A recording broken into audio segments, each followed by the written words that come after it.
ओम शांति। बाबा ने कहा इस समय के अनुसार कि अंतिम जो दृश्य होगा वो कैसा होगा, जब धरती, वायु, जल सब दूषित हो चुका है। ये तो हम सभी जानते भी हैं और देख भी रहे हैं।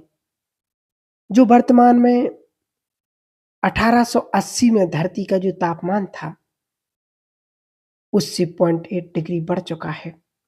जो ग्लेशियर थे, जब बर्फ पिघलेगा और जब बर्फ पिघलना चालू करेगा तो सुनामी आएगी और वो सारा पानी शहरों में घुसेगा। बाबा ने कहा है 5 प्रकृति के खिलाड़ी खेल करेंगे और माया के 5 खिलाड़ी खेल करेंगे। हमारे पुराने संस्कार खेल करेंगे, भटकती हुई आत्माएं खेल करेंगी। और बाबा ने कहा तुम्हारे अपने पुराने संस्कार, ऐसा ये अंतिम भयंकर दृश्य होगा।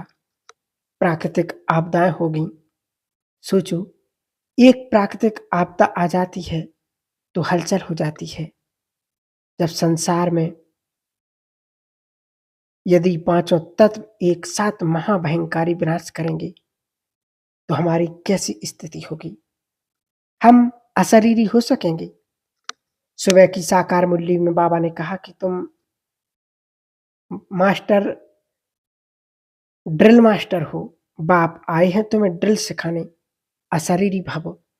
क्या ऐसा अशरीरीपन का अभ्यास हमें है कि उस समय जब विनाश का तांडव नृत्य होगा, उस समय 73 की मुरली में बाबा ने कहा था कि विनाश की वर्षा होगी।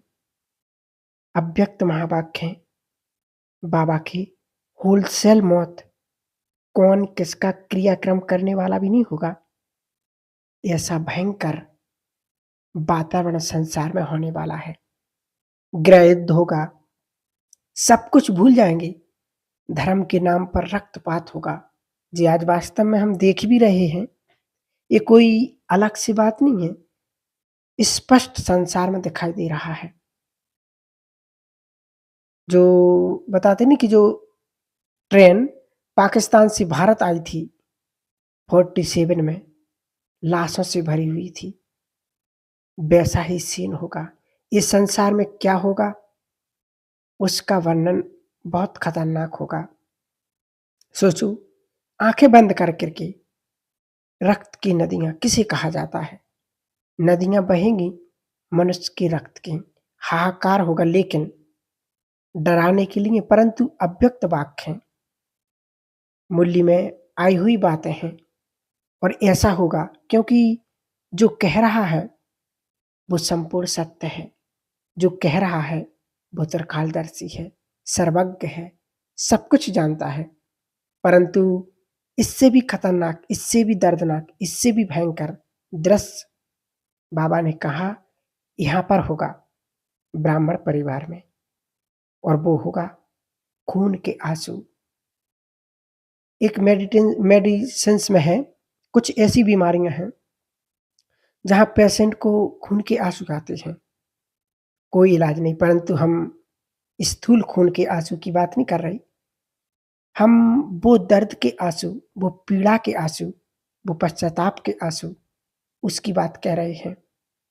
और जो आंसू और जो नदियां इस ब्राह्मण परिवार में, इस ब्राह्मण के शहर में, इस ब्राह्मणों की सभा में बहेंगी, वो होगा पश्चाताप।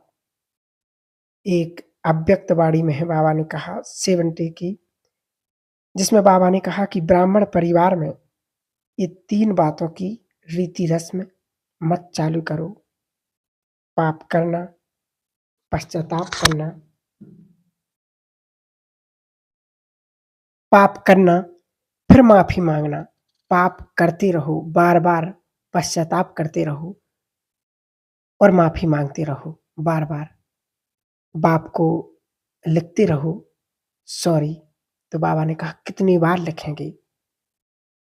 बाबा की कुटिया में जाओ और सॉरी लिखो। बाबा ने कहा अव्यक्त महावाक्य है बाबा की। इन 3 बातों की रीति रस्म इस ब्राह्मण परिवार में तुम्हें चालू नहीं करना है। पाप, पश्चाताप और फिर माफी।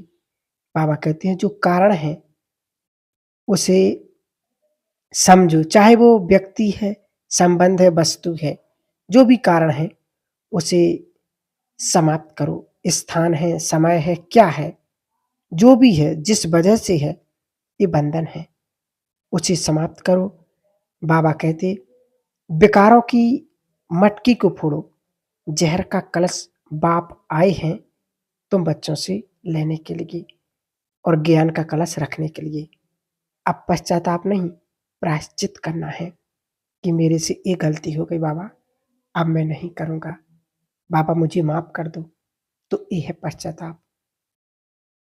चालू ही चालू, परंतु प्रायश्चित कुछ और होता है। पश्चाताप कहता मैंने गलत किया, प्रायश्चित कहता मैं ही गलत हूँ। तो भक्ति ऐसे हमें अपने आप को चेक करना है। ओम शांति।